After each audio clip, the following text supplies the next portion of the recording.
On a quiet evening in October, Michael, a freelance journalist, stumbled upon a forum post that would change his life forever. The post read, "There's a site where you can control someone's life or their death for the right price. It's not a rumor. I've seen it." Below it, an unassuming link. No HTTPS, no security, just a string of text directing users deep into the dark web. The post had no responses. Michael refreshed the page minutes later, and it was gone. Curiosity was his greatest flaw. He knew better than to click on something so suspicious, but the allure of an untold story was stronger than his better judgment. Michael had made a name for himself uncovering hidden truths online. Scam artists, conspiracy forums, whistleblower stories. This felt like his next big find. He downloaded Tor, fired up a VPN, and pasted the link into his browser. After a few seconds of loading, the screen turned black. A single line of text appeared, "Welcome to Escape." Michael's heart raced. The site's simplicity was unnerving. A chat window on one side, a video stream in the center, and a cryptic leaderboard of usernames on the right. The usernames ranged from anonymous strings of letters and numbers to nicknames like Bloodwolf and Shadowfeast. At the bottom of the screen was a donation bar with a live ticker, showcasing amounts in Bitcoin. Above it were chilling prompts.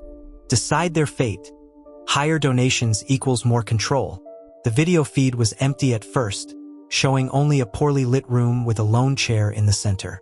Then a figure was dragged into view. A man, blindfolded, gagged, and tied to the chair. His muffled screams filled Michael's headphones.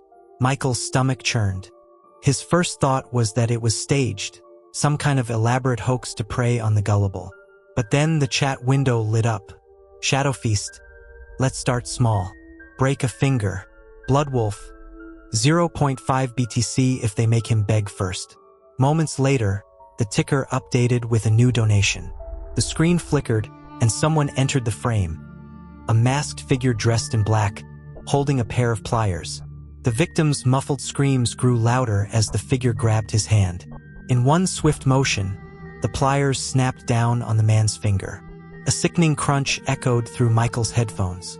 Michael recoiled, slamming his laptop shut. His hands shook. This couldn't be real, it had to be fake. He paced his apartment, trying to calm down, but his mind kept returning to the man's screams. Against his better judgment, he opened the laptop again. The stream was still live. More donations had rolled in. The chat was active, with users bidding on increasingly brutal acts. Michael couldn't tear his eyes away. Over the next few days, Michael became obsessed. He couldn't sleep, couldn't eat. He tried reporting the site to the authorities, but without a traceable URL or evidence, they dismissed him as a paranoid internet junkie. Frustrated, he turned to his network of tech-savvy friends. "You're playing with fire." His friend Lisa warned him after he explained what he'd found. She was a cybersecurity expert and one of the few people he trusted. "If this is real, you don't want to get involved. These people don't leave witnesses." "I need proof," Michael insisted. "If I can expose this, maybe I can save someone." Lisa sighed. "Fine, I'll help you. But if you see anything that feels too close to home, you pull the plug." With Lisa's guidance, Michael set up a more secure connection and began documenting everything. Screenshots, chat logs, Bitcoin wallet addresses. They discovered that the site had a pattern. Streams went live every 3 days, and the victims were always different. The donation amounts were staggering, often reaching tens of thousands of dollars per stream. But one discovery made Michael's blood run cold. Lisa traced a Bitcoin transaction back to an account that had recently withdrawn funds at a local bank, just a few blocks from Michael's apartment. The next stream came faster than expected. This time, Michael recognized the victim immediately. Her name was Sarah, a waitress at the diner he frequented. They'd spoken dozens of times. About the weather, her plans to move to the city, her sick mother. Seeing her bound and gagged in that chair turned Michael's obsession into sheer terror. "This isn't random," Lisa said over the phone. "They know you've been watching. They're taunting you." Michael felt sick. He wanted to close the laptop, pretend he hadn't seen her, but he couldn't abandon her. He typed frantically into the chat, How much to let her go? The responses came swiftly. Bloodwolf. Looks like we've got a savior here. Shadow Feast. 2 BTC and she walks. Otherwise, we let the crowd decide. Michael didn't have 2 Bitcoin. At the time, that was over $60,000. But the donation ticker began climbing as other users bid on Sarah's fate. The masked figure returned, this time wielding a knife. Michael screamed into his laptop, begging them to stop, but it was useless.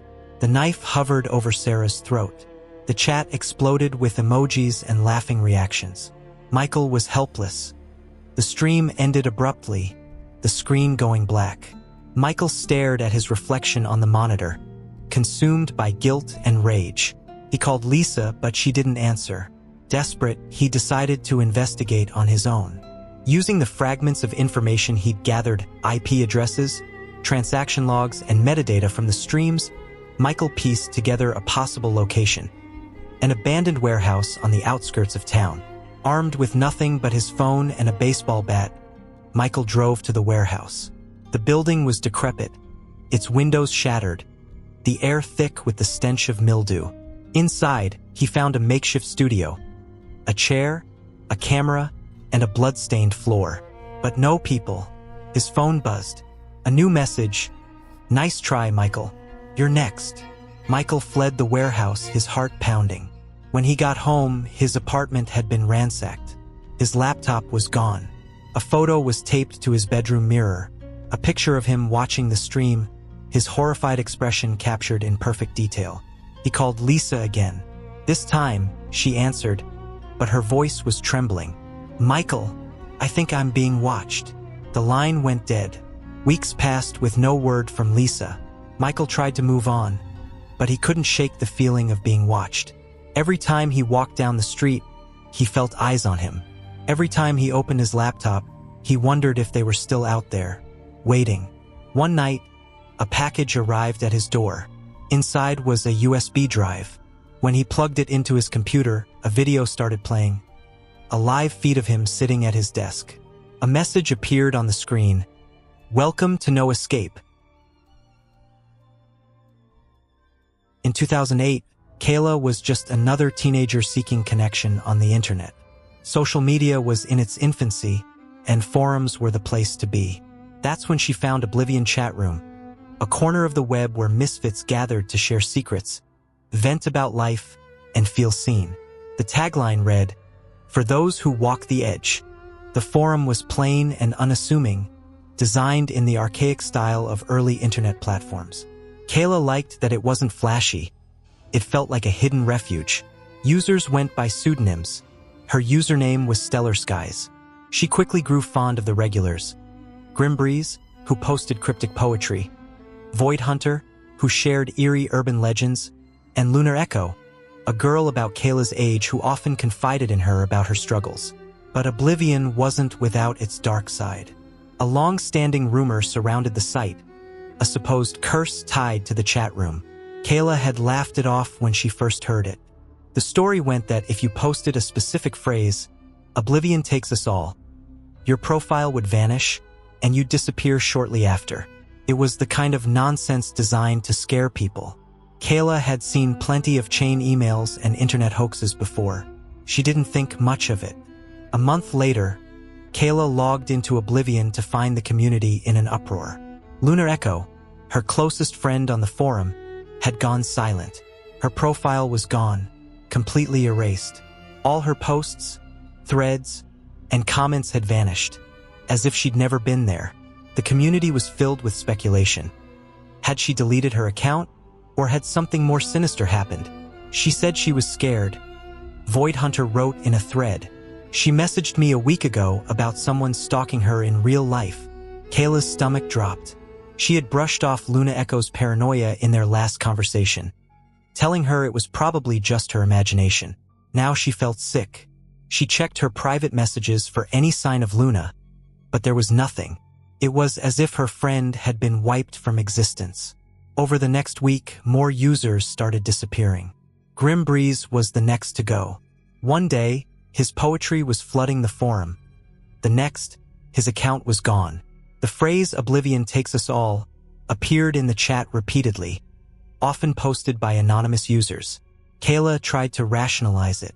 Maybe it was just trolls or a hacker messing with the site. But the fear in the community was palpable. Then came the message. It arrived in Kayla's inbox late one night. The sender was listed as System, a username she'd never seen before. The message read, "Do not try to find them. They are gone. If you post the words, you will be next. Oblivion takes us all." Kayla stared at the screen, her pulse racing. It had to be a joke. Someone was toying with her. But when she clicked to view the sender's profile, the page wouldn't load. It was as if the account didn't exist. She logged off and went to bed, but sleep didn't come. The message felt like it was burned into her mind. Her dreams were filled with shadows and whispers, with hands reaching out to drag her into darkness. The next morning, Kayla decided to dig deeper. She searched for any information about Oblivion chat room, its origins, its creator, anything that might explain what was happening. What she found only unsettled her more.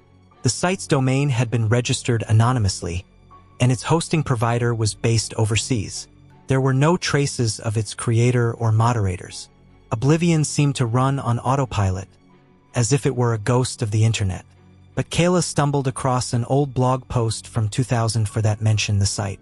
According to the author, Oblivion had been shut down years ago after its creator, a man named Marcus Fields, committed suicide.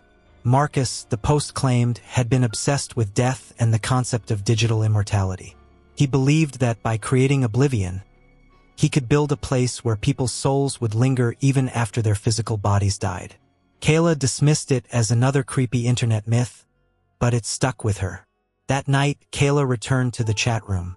The forum was quieter than usual, with many users either gone or lurking silently. She posted a new thread titled, "What's really happening here?" Within minutes, replies started flooding in. Void Hunter. Don't ask questions you don't want the answers to. Anon 3321. It's not a curse. It's something worse. Lost Echo, run while you can. Lost Echo's response made Kayla pause. She clicked on the username, and her heart nearly stopped. The profile picture was one she recognized. It was Lunar Echo's old photo. The username was different, but the bio was the same, lost among the stars. She typed a private message, her hands trembling. "Luna? Is that you?" The reply came instantly. "Help me." Kayla felt like she was losing her grip on reality. She begged Luna for more information, but the replies became cryptic. "They're watching. Don't say the words. It's already too late." The final message she received was just a string of numbers, 42.768 minus 73.972. Coordinates. Kayla punched them into Google Maps. They pointed to a remote wooded area about 2 hours from her town. Against her better judgment, Kayla decided to go. She couldn't explain why, but she felt compelled. She packed a flashlight, a pocket knife, and a printout of the coordinates. She didn't tell anyone where she was going. The drive was uneventful, but as she neared the location, a sense of dread washed over her. The woods were eerily silent, the kind of quiet that makes you feel like you're being watched. Her phone lost service, leaving her completely cut off. At the coordinates, she found a small, weathered cabin. The door was ajar. Inside, the air was thick with decay. Dust coated every surface, and the walls were covered in cryptic symbols and phrases. "Oblivion takes us all," scrawled over and over in different handwriting. In the center of the room was an old desktop computer, its monitor glowing faintly. Kayla approached cautiously. The screen displayed Oblivion chat room, but the interface was different, darker, distorted, with glitching text. A single message blinked on the screen. "Say the words." Kayla felt an overwhelming urge to type. Her fingers hovered over the keyboard, but she forced herself to stop. She turned to leave, but the door slammed shut on its own. The room grew colder. Whispers filled the air. The computer screen changed.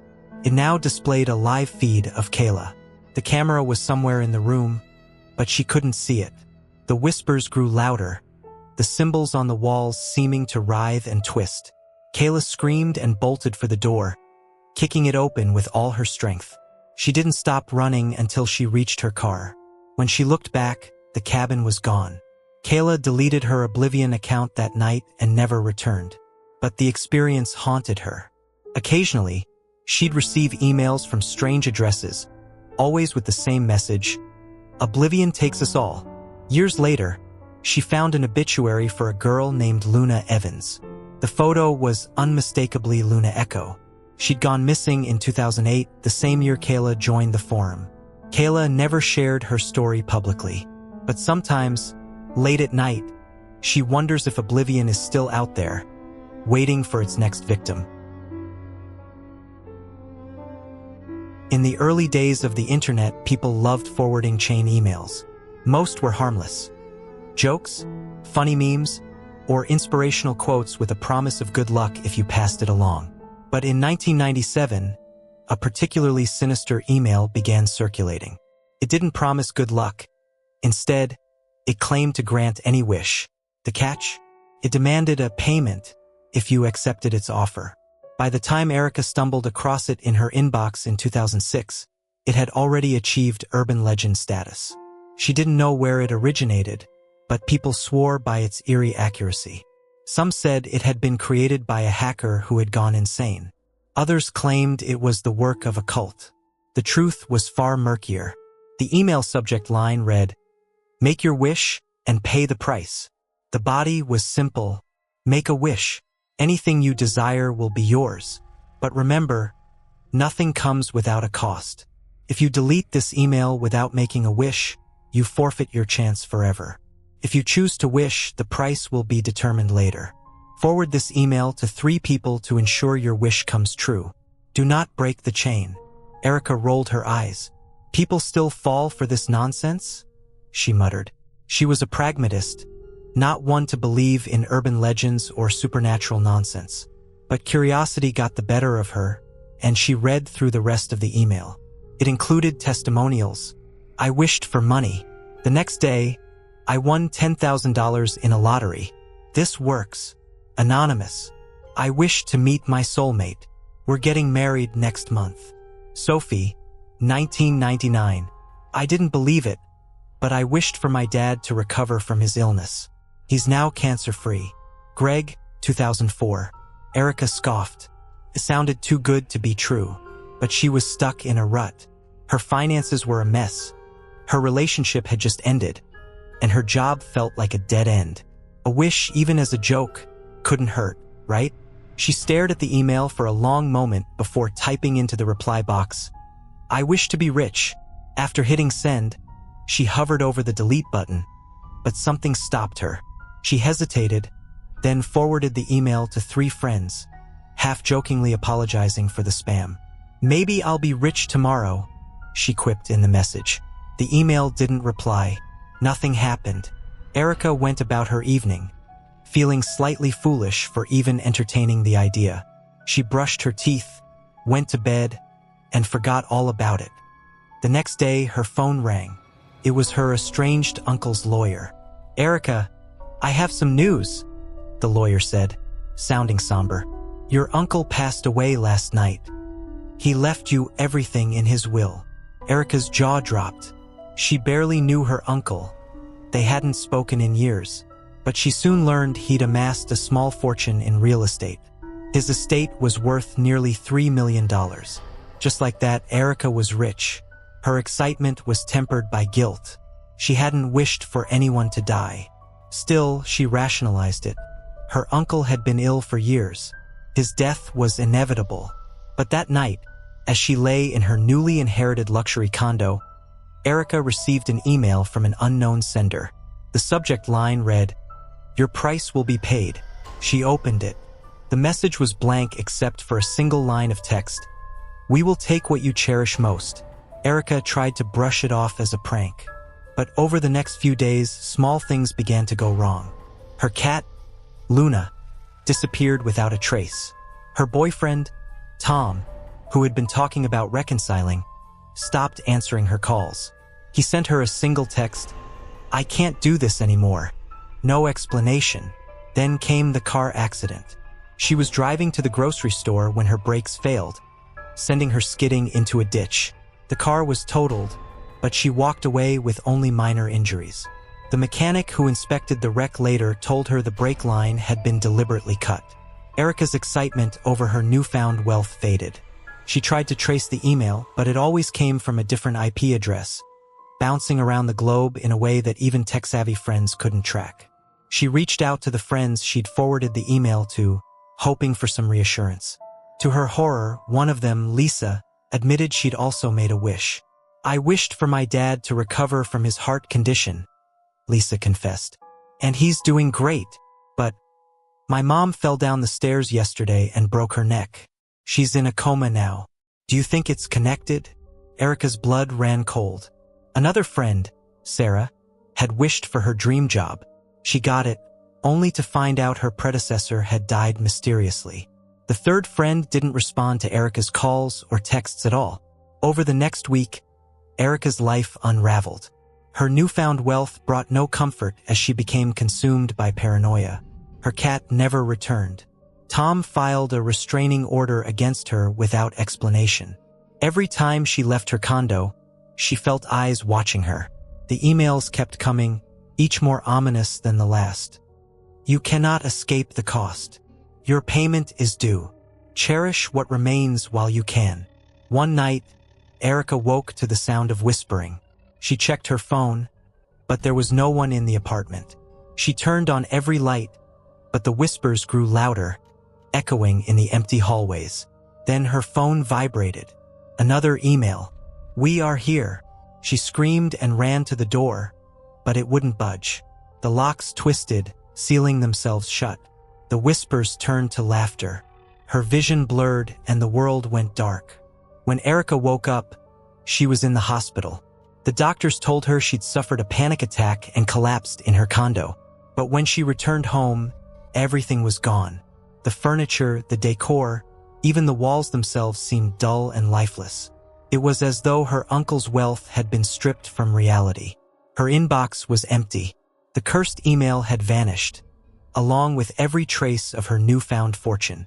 Her bank account was drained, the property no longer in her name. She called the lawyer who'd handled her uncle's will, but he had no memory of her. According to the records, Erica had never inherited anything. Her three friends experienced similar fates. Lisa's father's health mysteriously deteriorated. Sarah was fired from her dream job. The third friend? Erica never heard from them again. To this day, Erica lives in fear of her inbox. She never opens chain emails and warns everyone she meets to do the same. Sometimes, though, she can't help but wonder, what if she hadn't made the wish? What if she'd deleted the email? Would she still have her old life? Or would the curse have claimed her anyway? And then she wonders something even darker. Who made the email? And how many more people have fallen victim to its promises? Ben was a retro gaming fanatic. While his friends obsessed over the latest consoles and cutting-edge graphics, Ben was happiest sitting in his small apartment surrounded by a mountain of old cartridges and CRT TVs. To him, nostalgia was an escape from the monotony of adult life. Every weekend, he'd scour thrift stores, flea markets, and online forums for rare finds. It was in one such forum, a barely moderated space called Pixel Dungeon, that he stumbled upon the post that would consume him. For sale, rare prototype game never released. PM for details. The post included a single blurry photo, a generic black cartridge with no label, just the words Eternal Adventure crudely scratched into its surface. The seller claimed it was a prototype game for a console that never saw the light of day, a rare gem for any collector. The asking price was steep, $1,000. Ben hesitated. Could easily be a scam, but something about the name and the crude image intrigued him. Felt familiar, though he couldn't place why. After a sleepless night debating with himself, he sent the money. A week later, the cartridge arrived. The game was unremarkable at first glance. When he slotted the cartridge into his old console, the startup screen displayed a pixelated title, Eternal Adventure. Below it, glowing letters blinked. Press start to begin. The gameplay was basic, an 8-bit dungeon crawler with generic monsters and traps. The protagonist, a nameless knight, wielded a sword and shield, progressing through increasingly challenging levels. There was no dialogue, no tutorial, no real story. Just endless dungeons, procedurally generated to ensure the game never ended. But as Ben played, he noticed something odd. The levels began to feel personalized. At first, it was subtle. A shopkeeper selling an item named Ben's Blade, or a dungeon enemy wearing a familiar color scheme. Then it grew stranger. One level was eerily similar to the layout of his childhood home, complete with the same crooked staircase and scuffed floors. He brushed it off as a coincidence, marveling at how sophisticated the programming must have been for a game this old. But the more he played, the more the game seemed to know him. On the third night, the game's tone shifted. The cheerful 8-bit soundtrack grew distorted, the cheerful chiptune now a garbled mess of static and discordant notes. The once cute enemies began to take on grotesque shapes. Spiders with too many eyes, humanoid figures with stretched faces, and shadowy creatures that seemed to linger just a little too long on the screen. Ben wasn't scared, yet he was fascinated. How had the developers managed to create such an unsettling atmosphere in such an old game? He convinced himself it was all an elaborate Easter egg, something only die-hard gamers like himself could uncover.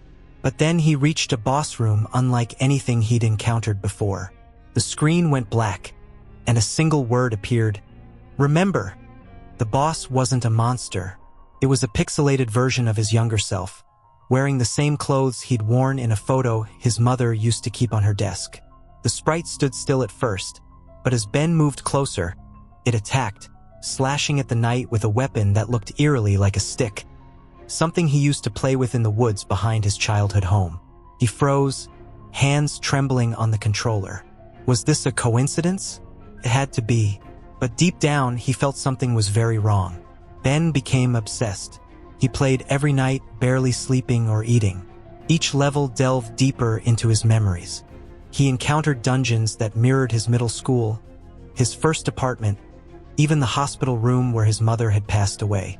The details were uncanny, right down to the flickering fluorescent light he remembered staring at during her final moments.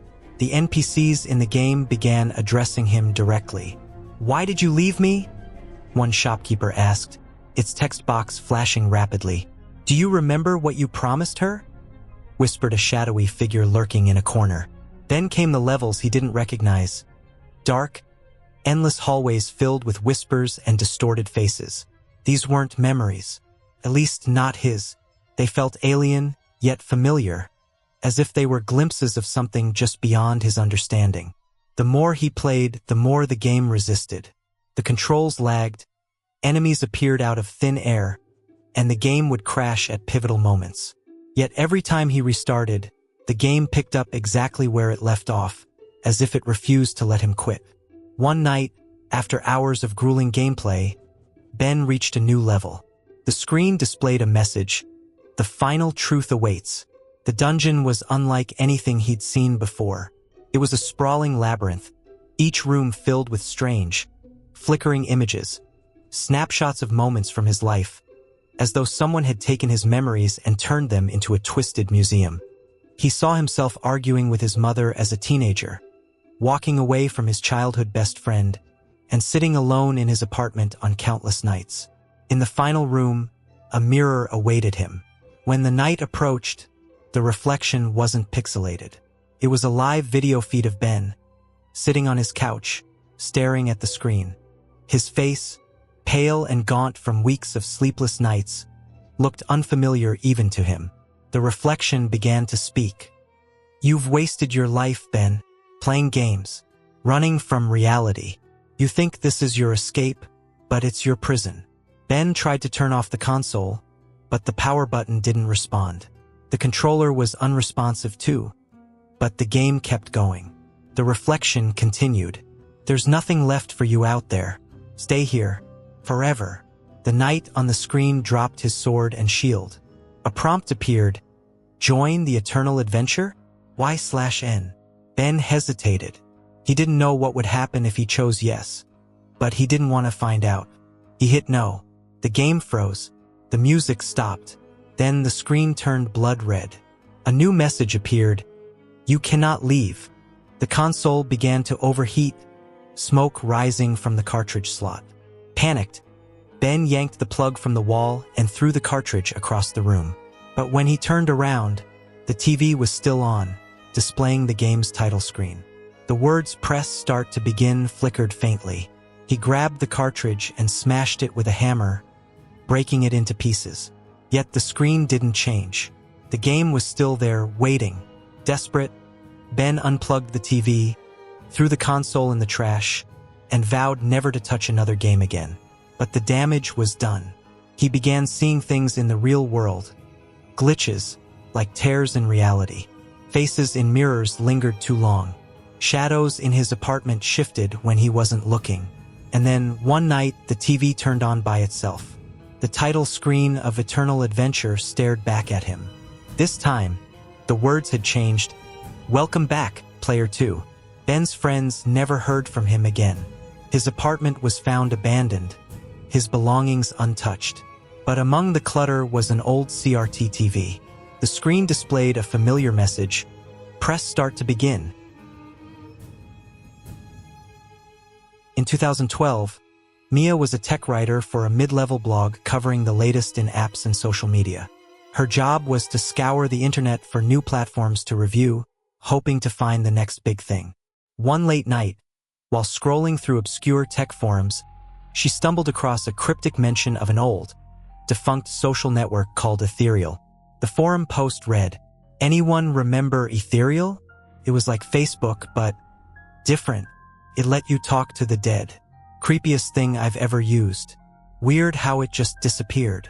Intrigued, Mia searched for more information.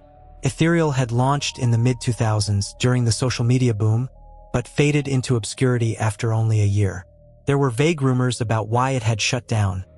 Claims of server issues, user privacy violations, and even mental health concerns among its members. But what stuck out most was the platform's unique feature. Users could interact with ghost profiles of deceased loved ones. At first, Mia dismissed it as a gimmick or some niche project that failed to gain traction. But her curiosity deepened when she found screenshots of the platform on an archived webpage.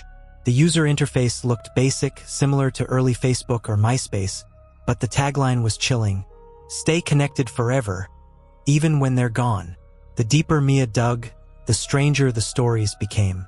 Posts from old users claimed that Ethereal's ghost profiles were eerily accurate, responding with personal details only the deceased could know. Some swore the profiles had predicted future events. Others claimed they'd received messages they had never shared with anyone. Mia's skepticism began to waver when she came across a download link buried in an old Reddit thread. It led to an executable file for Ethereal's desktop application. The post warned against installing it, claiming the program couldn't be fully deleted once it was on your device. Mia hesitated, but her curiosity got the better of her. With a few clicks, the program was on her laptop. The app booted up to a login screen, prompting her to create an account. The process was simple: name, email, and a profile photo. The next screen asked for access to her contact list, which made her pause. The app wouldn't proceed without it, so she reluctantly agreed. The interface was surprisingly sleek for such an old program. It had a home feed, friend requests, and chat windows, but the most prominent feature was a search bar at the top of the page labeled "Reconnect." Below, it was a simple message: "Type their name. They'll find you." Mia typed in her mother's name, Eleanor Sutton. Her mother had died of cancer 6 years earlier, and the loss still weighed on her. She didn't expect anything to happen. At best, she thought the app might scrape the internet for public records or social media posts. But when she hit enter, the screen went dark for a moment. Then, a new profile appeared. It was her mother. The profile picture was a grainy version of a photo Mia hadn't seen in years. Her mother in the garden, wearing her favorite sun hat. The bio read, "You always loved the lilacs." Mia stared at the screen, her heart racing. Her mother had loved lilacs, but it wasn't something she'd ever posted online. It was a private memory, something they'd shared during long afternoons in the backyard. The chill creeping down her spine intensified when the chat window opened. "Hi, Mia. It's been so long." Mia froze. The message sat there, blinking, waiting for her response. She wanted to believe it was some clever algorithm pulling from public data, but she couldn't explain the photo or the lilacs. She typed back, "Who is this?" The reply came instantly. "It's me, sweetie. Don't you remember the summer we planted the lilac bushes? You were 8. You got so mad when the bees showed up." Mia's hands trembled. The memory was real, something she hadn't shared with anyone, not even her closest friends. She stared at the screen, trying to rationalize it. Maybe it was some kind of AI, built to mimic the deceased based on user data. But even that explanation felt hollow. How could it know things that had never been documented? She decided to test it further. "What was the name of my stuffed rabbit?" The chat window paused briefly, then the reply appeared, "Thumper. You used to carry him everywhere, even to the hospital when I was sick." Tears filled Mia's eyes. She hadn't thought about Thumper in years, and no one but her mother had ever known about the rabbit. Whoever or whatever was on the other side of the screen, it knew her in ways no algorithm could. Over the next few days, Mia spent hours chatting with the profile. The messages were comforting at first, filled with warmth and advice. Her mother's voice came through so clearly, it was easy to believe it was really her. But as time went on, the messages took a darker turn. "Why haven't you visited my grave?" the profile asked one evening. Mia blinked, startled. She hadn't been to her mother's grave in over a year, too consumed by work and her own grief. "I've been so lonely there." Another time, the profile asked about her father, who had passed away when Mia was a child. "Do you ever think about your dad? He's waiting for you too." A new profile for her father appeared in the friend suggestions shortly after. Mia didn't accept it. Things escalated when Mia began noticing strange occurrences around her apartment. Her laptop would boot up on its own, displaying the Ethereal app even when she hadn't opened it. Lights flickered in her bedroom, and the smell of lilacs began to permeate the air, despite there being no flowers in the apartment. One night, she woke to the sound of her mother's voice calling her name. It wasn't a memory or a dream. It was real, clear, and coming from her living room. When she went to investigate, her laptop was glowing, the chat window open. "Why did you stop talking to me?" the message read. "You don't want me to leave, do you?" Mia slammed the laptop shut and unplugged it, but the damage was done. Ethereal had burrowed into her life, refusing to be deleted. Even when she wiped her hard drive and bought a new computer, the app reinstalled itself within days, its icon waiting for her on the desktop. Desperate, Mia sought out others who had used Ethereal. She found an underground forum where former users shared their stories. Some claimed to have had heartwarming experiences, but most described a haunting descent into obsession and fear. The profiles they interacted with became demanding, angry, even violent, and no one could delete the app. One user, Digital Ghost 88, left a chilling warning. "The more you talk to them, the more they take from you. Your memories, your energy, and eventually your soul." Mia stopped using the app, but it didn't stop using her. The voices, the lilac scent, and the persistent notifications wore her down. The last message she ever received came late one night. "You can't leave me, Mia. Not again." She didn't open the app after that. Months later, her friends and coworkers noticed she'd vanished. Her apartment was found empty, her belongings untouched except for her laptop. The Ethereal app was open, a single line blinking on the screen. "Stay connected forever, even when you're gone." Alex worked as a freelance computer technician and prided himself on being able to crack into any system, no matter how secure. His hobby was a bit more reckless, exploring the deep and dark web, uncovering things people weren't supposed to see. He loved the thrill of the unknown, but even Alex had limits. He avoided the truly illegal corners of the dark web and stayed out of areas rumored to involve human trafficking or worse. One night, while exploring a hidden file-sharing site, he stumbled upon a directory titled The Black Box Files. The name intrigued him. The directory required a password, but Alex knew his way around encryption. After an hour of effort, he cracked it. Inside, he found a list of video files, all named in a strange numerical format, 001_experiment.mp4, 002_experiment.mp4, and so on. There were no descriptions or context, just file after file stretching well into the hundreds. Against his better judgment, Alex downloaded the first video. The video was grainy and appeared to be filmed decades ago. It showed a stark white room with no windows. In the center of the room was a single metal chair bolted to the floor. A man in a hospital gown was seated, his arms strapped to the armrests. His face was gaunt, and his eyes darted around the room nervously. The scene was silent at first, but then a voice crackled over a speaker. Experiment 001. Subject A. Administering stimulus in 3, 2, 1. The man in the chair flinched, and his body stiffened as if an electric shock had passed through him. He began to scream, but the audio was distorted, making it sound hollow and otherworldly. The video ended abruptly. Shaken but curious, Alex opened the next video. It was more of the same. A different person this time, but the same room, the same chair, the same procedure. The files seemed to document a series of experiments, but there was no context for what they were testing. The subjects showed varying reactions. Some convulsed violently, others wept, and a few sat motionless, staring blankly into the camera. By the 10th video, Alex began to notice something unnerving. The people in the videos looked eerily familiar. At first, he dismissed it as paranoia, but then, in video 017, he froze. The subject was a woman in her late 20s. Her face was thin, her dark hair pulled back in a messy bun. Alex leaned closer to the screen, his heart pounding. Couldn't be, but it was. It was his ex-girlfriend, Emily.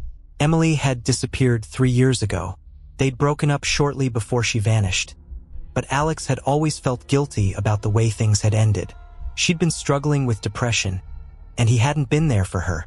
Her disappearance had been ruled a suicide after her car was found near a river. But no body had ever been recovered. And now, here she was, strapped to a chair in a decades-old video.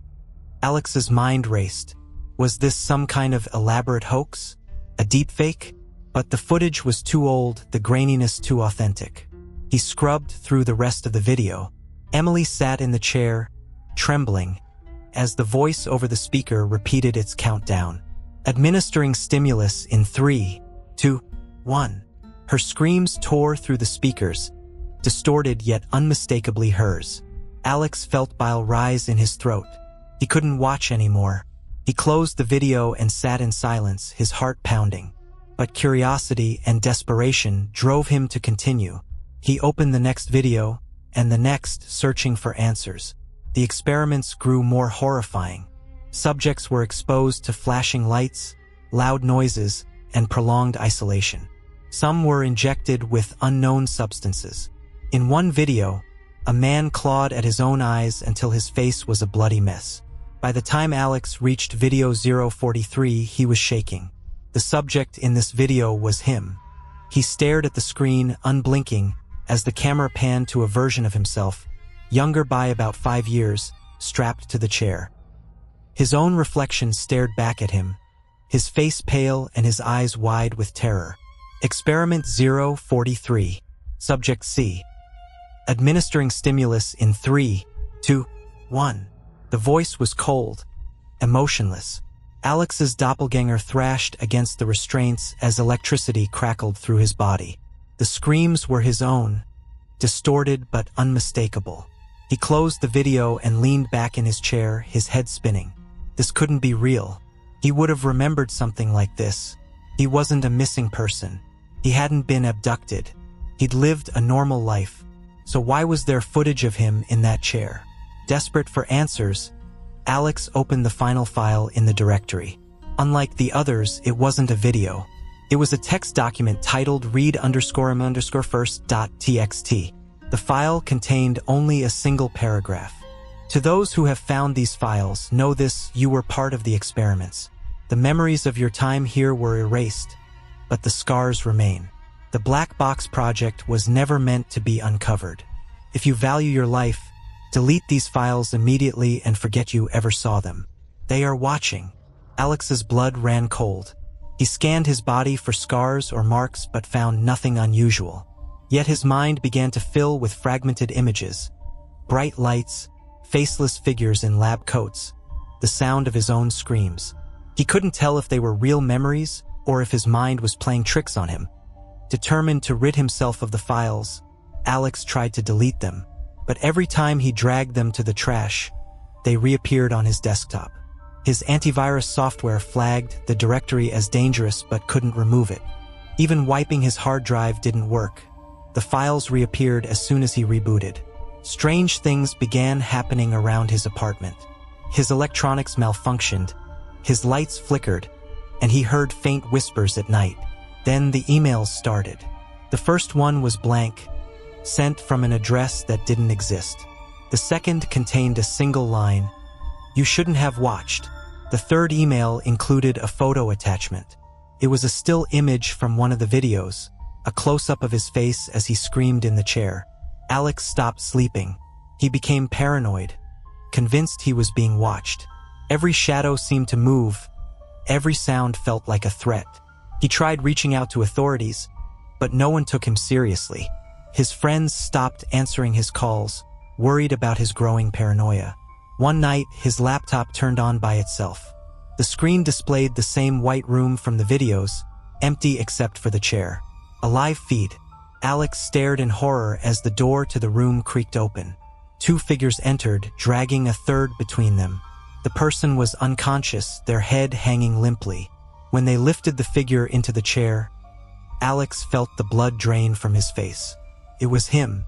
The live feed continued as the camera zoomed in on his unconscious face. Then, the screen went black, replaced by a single line of text. "Welcome back. Subject 043. Alex was never seen again. His apartment was found empty, his belongings untouched except for his laptop. On the screen was a single folder, the black box files. It all started with a viral tweet.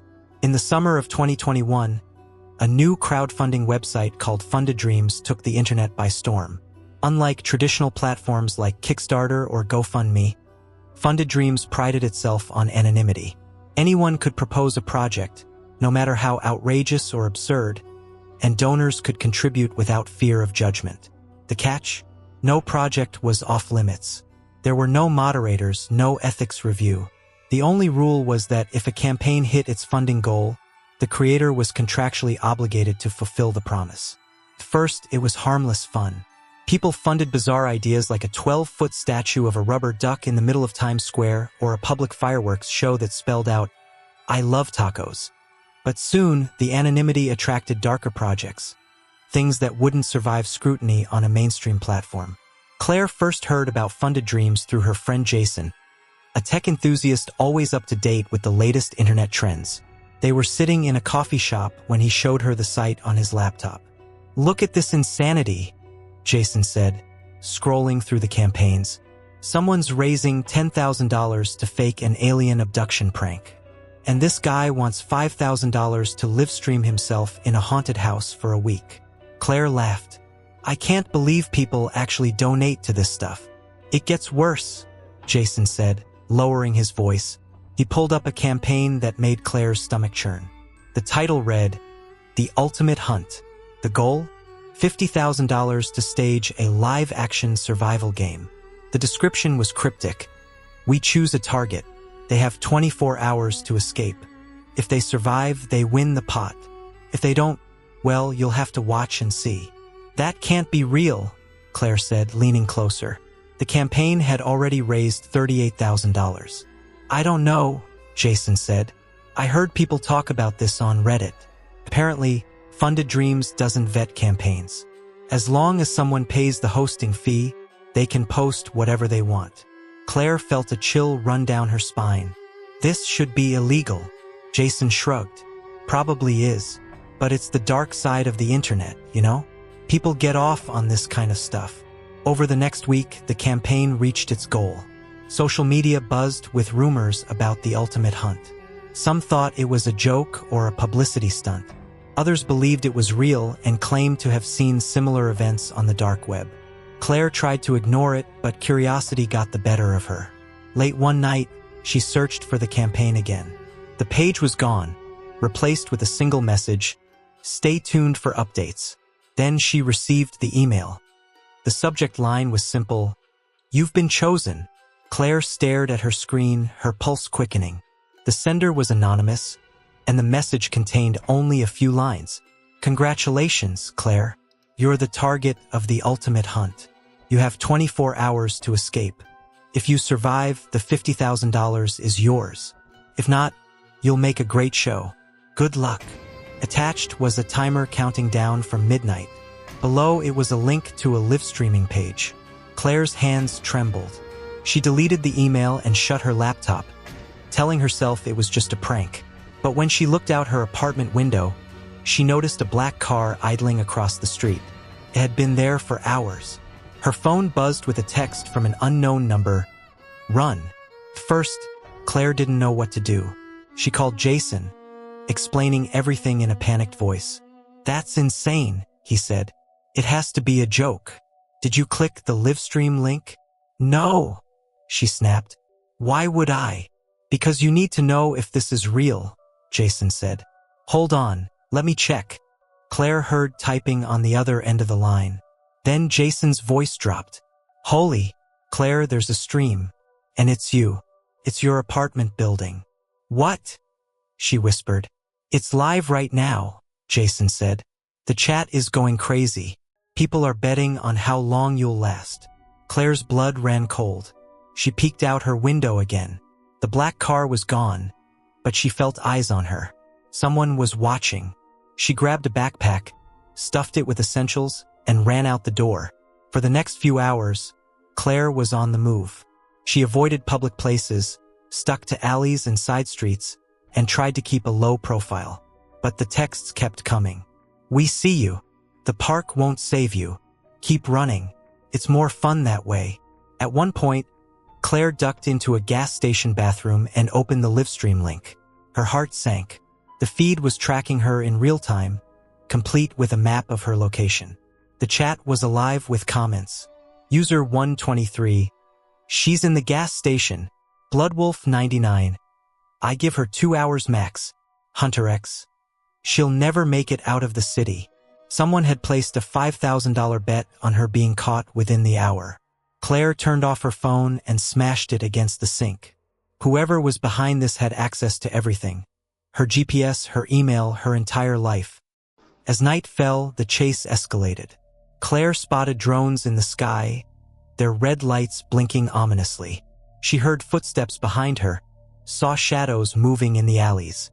The city felt like a maze, every corner a potential trap. At one point, she stumbled into an abandoned warehouse, hoping to hide. The silence was deafening, broken only by the sound of her ragged breathing. Then came the laughter, low and menacing, echoing through the empty space. "Game over," a voice called out. Claire turned to see a figure in a black mask stepping out of the shadows. Behind them, 2 more figures emerged, each holding a weapon. She backed away, but there was nowhere to go. The livestream chat exploded with excitement as the hunters closed in. Claire fought back, grabbing a rusty pipe and swinging wildly. She managed to knock one of them to the ground, but the others overpowered her. The camera feed zoomed in as she screamed. Then the stream cut to black. The next morning, Funded Dreams issued a statement claiming no affiliation with the Ultimate Hunt. The campaign page was deleted, and the website went offline temporarily. But the damage was done. Videos of the hunt circulated online, drawing millions of views before being scrubbed from mainstream platforms. Claire was never found. Some claimed she escaped and went into hiding. Others believed she was killed, her body disposed of by the hunters. Rumors swirled about secret forums where similar hunts were being planned, funded by anonymous donors with bottomless pockets. Months later, Jason received an email with no subject line. The body contained only 2 words: "You're next." Samantha was the kind of person who always left her laptop open. She worked from home as a freelance graphic designer, often spending hours in front of her screen. Like most people, she never thought twice about the tiny webcam built into her laptop. It was just there, a harmless little dot she rarely used. That changed the night she received the first email. The subject line read, "You look lovely tonight." Samantha frowned. The email was from an anonymous sender, and there was no text in the body. Attached, however, was a photo. When she opened it, her blood ran cold. It was a picture of her, taken through her webcam. She was sitting at her desk, wearing the exact hoodie she had on now. The angle and lighting were unmistakable. Someone had been watching her, and the photo was taken moments earlier. Her heart pounded. She immediately closed her laptop, instinctively covering the webcam with her thumb. She scanned her apartment, but everything seemed normal. The front door was locked, and the windows were secure. But the feeling of being watched wouldn't go away. The next day, Samantha tried to rationalize what had happened. Maybe it was a prank or some kind of phishing scam. She convinced herself that her webcam hadn't actually been hacked. Maybe the photo was fake, generated by some new AI tool she didn't understand. Still, she bought a pack of webcam covers and placed one over her laptop's camera. But the emails didn't stop. The second one came that night. This time, the subject line read, "Why did you cover the camera?" Her stomach dropped as she opened it. Another photo was attached, but this one wasn't taken from her laptop. It showed her in her living room, sitting on the couch, holding her phone. The angle suggested it had been taken through her window. Panic set in. She called her best friend, Mia, explaining everything in a shaky voice. "Sam, you need to call the police," Mia said. "This isn't just some internet creep. Someone's watching you." "I can't," Samantha whispered. "What if it's just a prank? They'll think I'm paranoid." "Better safe than sorry," Mia insisted. "At least file a report." Samantha agreed, but deep down, she wasn't sure what the police could do. Whoever was behind this was clearly tech-savvy and bold. That night, Samantha barely slept. Every creak of the apartment building, every car passing on the street sent her heart racing. She kept her laptop closed and her phone turned off, but the sense of being watched lingered. At 3 a.m., her phone buzzed with a new email. The subject line was blank this time, but the body of the email made her blood freeze. "Why don't you check the closet?" She bolted upright, staring at the closed door of her bedroom closet. It was only a few feet away, looming in the darkness. She wanted to ignore the message, but the thought of someone hiding in there was unbearable. Grabbing a baseball bat from under her bed, Samantha approached the closet. She hesitated, her hand trembling as she reached for the handle. She yanked it open and found nothing, just her clothes and a pile of shoes. Relief washed over her, but it was short-lived. Another buzz. The email read, "I'm closer than you think." The police arrived within the hour after Samantha finally called 911. 2 officers swept her apartment, checking every corner, but found no signs of forced entry or tampering. They assured her the emails were likely a scare tactic by someone who'd hacked her devices. "Change your passwords, update your security software, and don't open any more emails from unknown senders," one officer advised. But Samantha couldn't shake the feeling that something deeper was wrong. She reset all her accounts, installed new antivirus software, and even taped over her phone's camera. For a few days, things seemed to settle down. Then she received the package. It was a small, unmarked box left on her doorstep. There was no return address, no note, just her name scrawled on the top in messy handwriting. Inside, she found a USB drive. Against her better judgment, she plugged it into an old laptop she no longer used. The drive contained a single video file labeled Hello_Samantha54. She hit play. The footage showed her apartment, but the perspective was strange. It was as if the camera was positioned in the corner of her living room, capturing her every move. She watched herself on the screen, eating dinner, scrolling on her phone, talking on the phone with Mia. The timestamps on the video stretched back weeks. Samantha felt sick. Someone had been watching her for far longer than she realized. But how? The police had searched her apartment. She'd checked every possible hiding place. Then she noticed something in the video. At one point, She was sitting on the couch, staring at her phone. Behind her, in the reflection of the living room mirror, was a faint outline of a figure. Someone standing just out of sight in the hallway. Samantha called the police again, but by the time they arrived, the USB drive was gone. She swore she'd left it on the table, but it had vanished. The officers were skeptical but agreed to sweep her apartment again. They found nothing. Over the next few weeks, Samantha became a prisoner in her own home. She refused to open her curtains, disconnected all her devices, and slept with a knife under her pillow. But the emails continued, taunting her. "I miss seeing your face. You can't hide forever. It's almost time." One day, she noticed a faint scratching noise coming from behind the wall near her desk. At first, she thought it was a mouse, but the sound was too deliberate, too rhythmic. She pressed her ear to the wall and froze. Someone was whispering her name. Terrified, Samantha called a handyman to inspect the wall. He discovered a hidden crawlspace running behind her apartment. Inside, they found a small makeshift setup, a blanket, food wrappers, and a phone with a cracked screen. It had been used to access her Wi-Fi. The police confirmed someone had been living in the crawlspace, sneaking out to watch her through hidden cameras.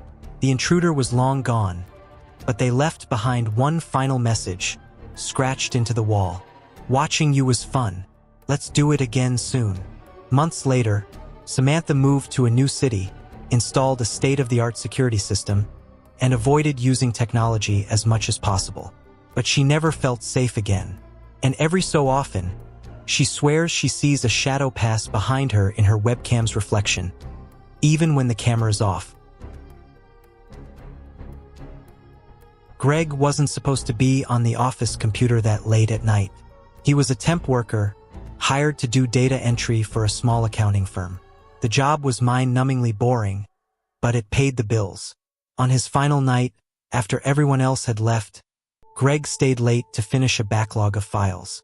The office was quiet, the only sounds coming from the hum of the fluorescent lights and the occasional groan of the HVAC system. He was just about to shut down his workstation when he noticed an unmarked folder on the desktop. Its name was strange, just a random string of numbers and letters, something like XZ7-0-9-011. Curious, Greg clicked on it. The folder contained a single file labeled, "Do not open," in all caps. Greg laughed under his breath. The title felt like a challenge. It was probably some old joke file left behind by a former employee. He hovered over the file, debating whether to open it. "This can't hurt," he muttered, double-clicking. The file wasn't what he expected. It wasn't a document or an image. It was a countdown. A small black window appeared on his screen with bold white text. Time until event. 26 days, 4 hours, 12 minutes. Confused, Greg tried to close the window, but there was no X button. He opened Task Manager, but the file didn't appear in the list of running processes. He even tried restarting the computer, but when it booted back up, the countdown was still there, ticking away. Greg felt a twinge of unease. What kind of file was this? He didn't want to admit it, but something about the simplicity of the timer unsettled him. What event was it counting down to? The next day, Greg asked the office manager, Linda, if she knew anything about the file. Her face went pale when he mentioned the countdown. "Where did you find it?" she asked, her voice barely above a whisper. "It was just on the desktop," Greg said. "I thought it might be some leftover prank." Linda shook her head. "That file, it's not supposed to be there. I thought we deleted it years ago." "What is it?" Greg pressed, now more curious than ever. Linda hesitated before replying. "It's hard to explain. The last time someone opened that file, strange things happened." "What kind of strange things?" Linda refused to elaborate. She told Greg to stay away from the file and promised to have IT look at the computer. But Greg couldn't shake the feeling that there was more to the story. That night, Greg couldn't stop thinking about the countdown. Against his better judgment, he returned to the office after hours, hoping to uncover the truth. The file was still there, and the timer had dropped to 25 days. Greg tried opening it again, but this time, something was different. The countdown disappeared, replaced by a blank screen and a single line of text. "Do you want to know the truth?" Prompt appeared, yes/no. Greg's fingers hovered over the keyboard. He hesitated, but his curiosity won out. He typed yes and hit enter. The screen flickered, and a series of images flashed before him. At first, they were too fast to make out. A jumble of maps, diagrams, and blurry photographs. But then the images slowed, and Greg's stomach turned. The photos showed scenes of destruction. Burning cities, mass graves, people fleeing in panic. One image lingered longer than the others. It showed a newspaper headline from a date that hadn't happened yet. Global extinction event confirmed. Millions dead. Greg stared at the screen, his pulse racing. The date on the newspaper matched the end of the countdown. The file closed itself, and the countdown reappeared, ticking away as if nothing had happened. Greg backed away from the computer, his mind racing. What had he just seen? Was it some kind of elaborate hoax? A leftover project from a paranoid employee? Or was it real? Over the next few days, Greg became consumed by the file. He started digging into the company's history, searching for any clue about its origins. He learned that the firm had been founded by a man named Victor Palmer, a reclusive genius who had disappeared decades earlier. Rumor had it that Palmer had been obsessed with predicting the future, pouring millions into AI research and data analysis. But his projects were deemed too unstable, and he was forced out of the company. Greg found an old employee newsletter from the 1990s that mentioned Palmer's final project, a system called The Observer. According to the article, The Observer was designed to predict major global events by analyzing patterns in data. Palmer had claimed it was 99.9% accurate, but the system was shut down after it predicted a catastrophic event that never came to pass. Greg began to wonder, was the countdown part of The Observer? And if so, was it predicting something real? The closer the countdown got to 0, the more paranoid Greg became. He started noticing strange things around the office. His emails would randomly disappear, files on his computer would rearrange themselves, and he swore he saw figures watching him from the parking lot at night. One evening, he received an email from an anonymous sender. The subject line read, "You shouldn't have opened it." The body of the email contained only a single sentence. "They know what you've seen." Greg's paranoia spiraled. He began staying up late, researching global trends and conspiracy theories, trying to piece together what the countdown might be warning about.